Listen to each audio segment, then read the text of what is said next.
right? So US30 is still very much bullish. This week was bullish as well.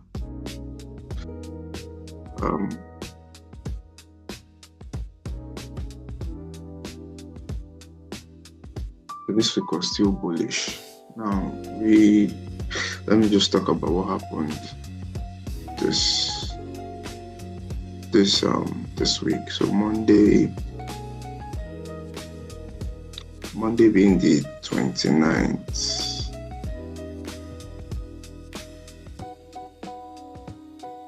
Monday being the 29th, I think whoever watched my last video, I said I wasn't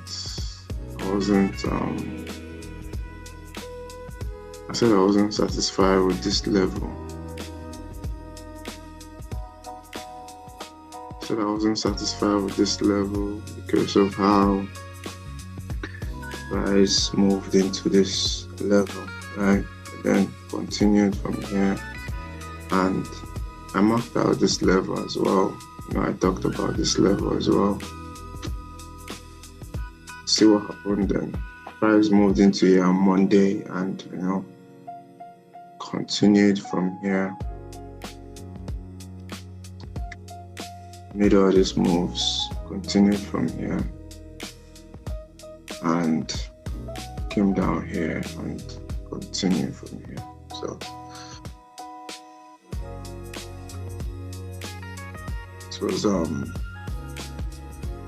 this was a pretty much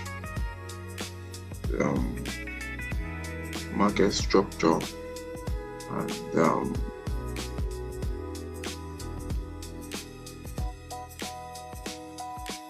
having to get daily bias is also very important. I think I've talked more about when you come into the market, you understand what. First of all, you need to understand what the higher time frame is telling you. So the daily, the weekly. You need to know the daily, you need to know the weekly, daily structures, and previous day candlesticks, how your ended and all that. So when you've gotten it, you come to your one-on-one, get what you want to get. So one-on-one, it's more like a precise structure confirmation of what daily is doing, right? So coming into this week, what are we expecting? We see how price has rejected here, after this whole move. What are we expecting? Now we have liquidity here, say this level. We have liquidity here. So I'm still bullish. For me, I'm still bullish, and though I'm expecting a soon bearish run, right? I'm expecting a soon bearish run because US30 has really been bullish, right? I'm expecting all of these liquidities to be taken out, but temporarily, I'm still bullish. So where am I expecting to continue from? Unless price change, right? I'm expecting to continue from here. Take out this liquidity, continue. Unless price gives me something else, we're expecting to take out this liquidity level. I'll continue from there, and that will be, what would that liquidity level be? Right? That will be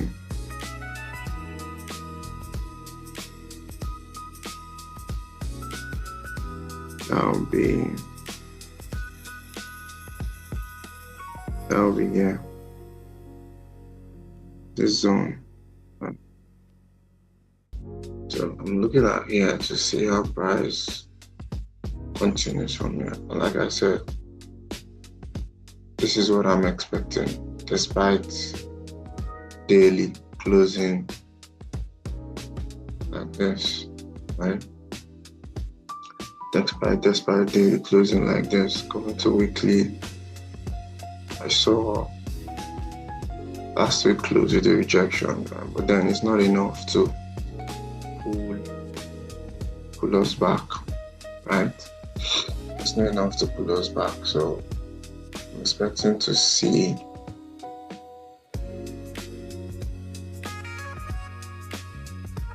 more structural bullish moves, but then I am not,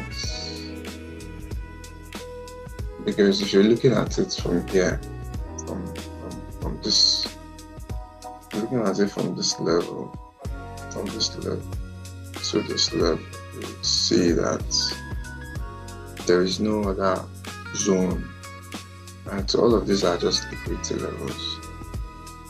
So if price would even react from here,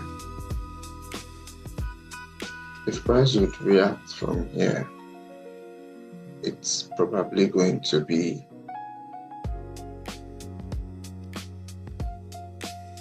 one-hour temporal reaction, right? It's probably going to be a temporal reaction.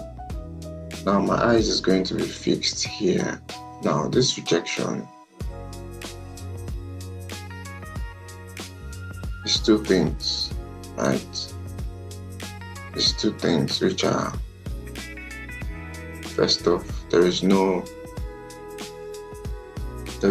confirmed daily zone for price to continue from. You can see everything has been tested here, even here. Okay, let's just say here is like where it wasn't really tested here.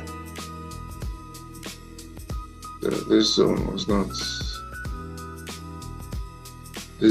not really tested, but then I'm still not, it was, but it wasn't deeply tested. But then I'm still, like I've said in my previous videos, this is where I am still looking at weekly, right? So on daily closing, the reason why I said this will be a temporal reaction is because this is just a rejection candle, but then price actually closed well above this high, right? Even if it closed the rejection candle. So all this rejection candle is trying to tell us now is that by next week we are not expected to just continue going up like that, right? So by next week we're expected to come down, and prior to NFP coming out is why I wouldn't really look up to this 1 hour order block as a strong zone to continue. You understand? Yeah. So for me now, the daily swing high has been taken out, so obviously this candle closure has shown us that we are going to have some pretty nice pullbacks, right? Really nice pullbacks. So you can start on Monday and get your nice pullbacks, which we've seen here, right? We've seen this push, so probably want to see this liquidity taken out, and want to see the refinement on 15 minutes. Okay, 15 minutes is giving us the zone. Yeah. I'm not really buying that zone. Alright, okay. That's like the refined area, unmitigated zone. Yeah.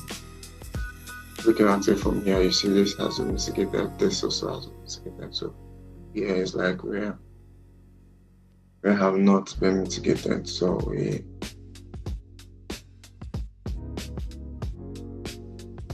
Exactly. So looking to place our stop loss here. Yeah, just in case price decides to, take it out a bit for coming down. But then we've had bad breaks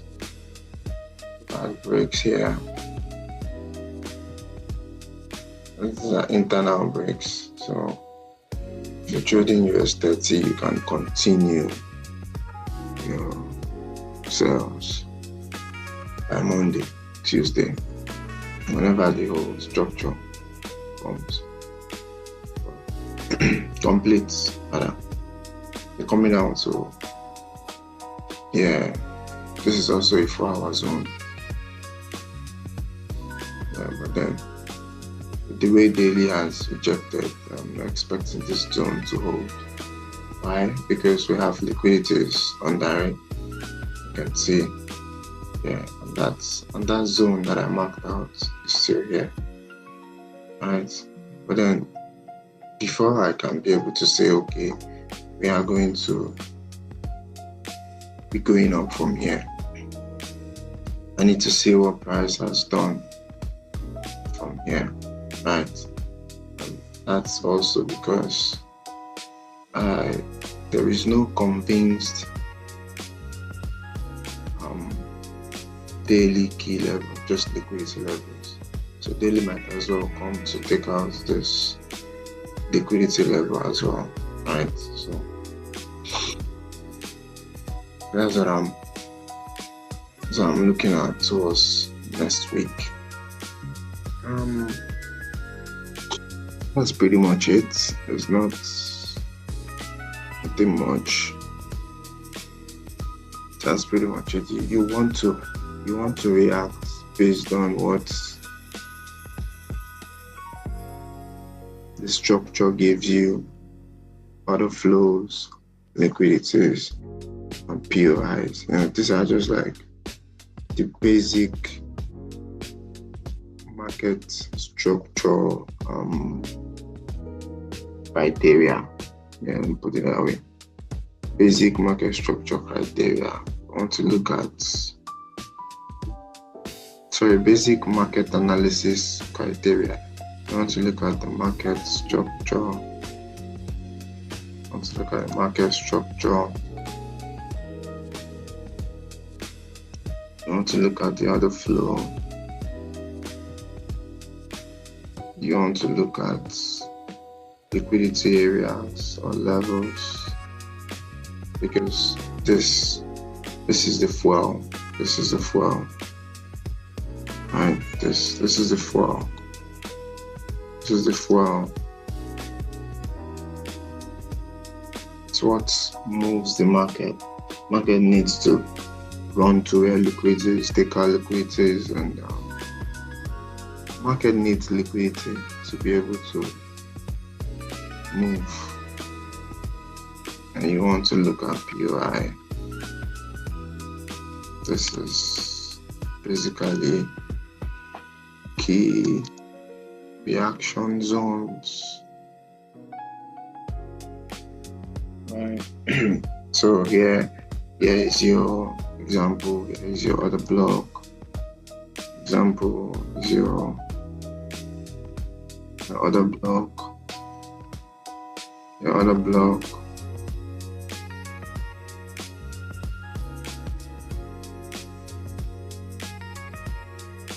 Other block.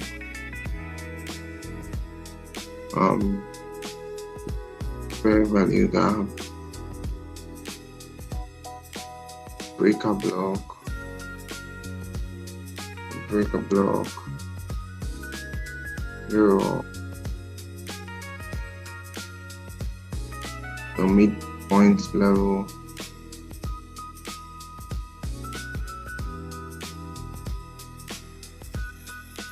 So this midpoint level, I've not really seen a whole lot of people using it, but something I noticed on my own. It's associated with sometimes fair value gap, sometimes just midpoint level of a higher time frame candle.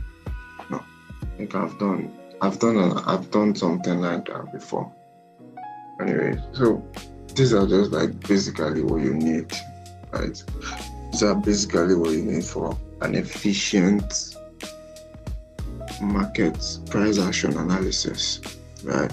You want to know the structure, which is what we have talked about here. We see how daily is still bullish, right? Daily taking out this higher high, right?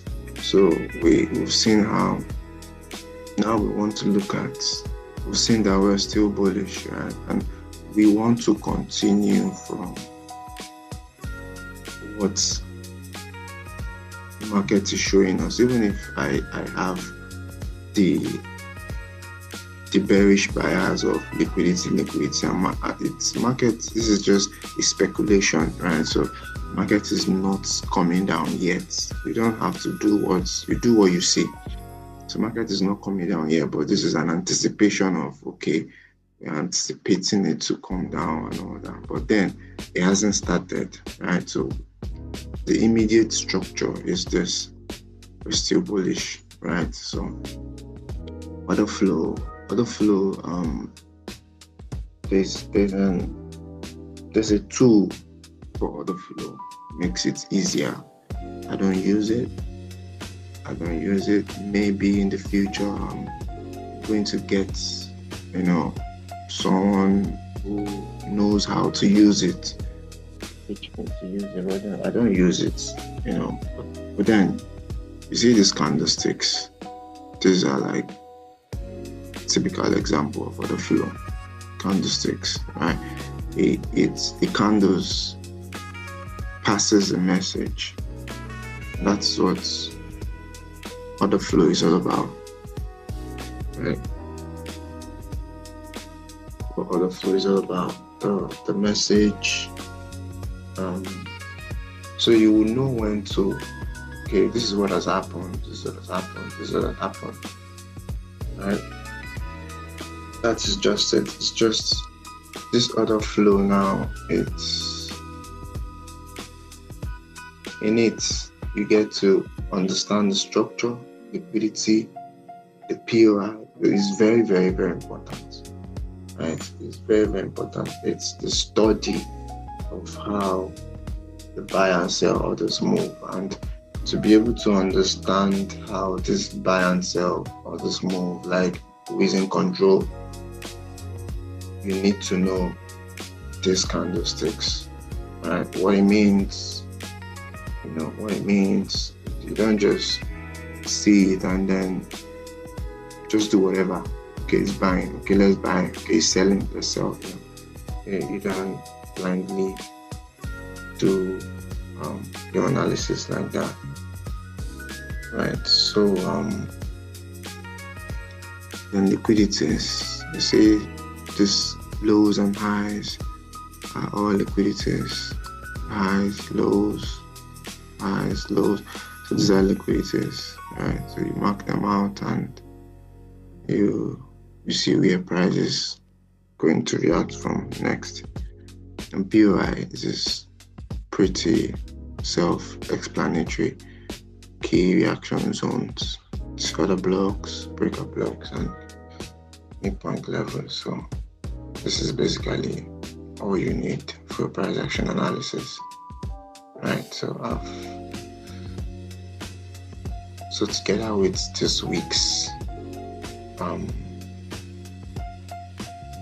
next week's expectation of price, I just give a little price action analysis and the things you'll be needing in order to do other market price action analysis. Alright, so work with this in US30 and also work with this on other pairs.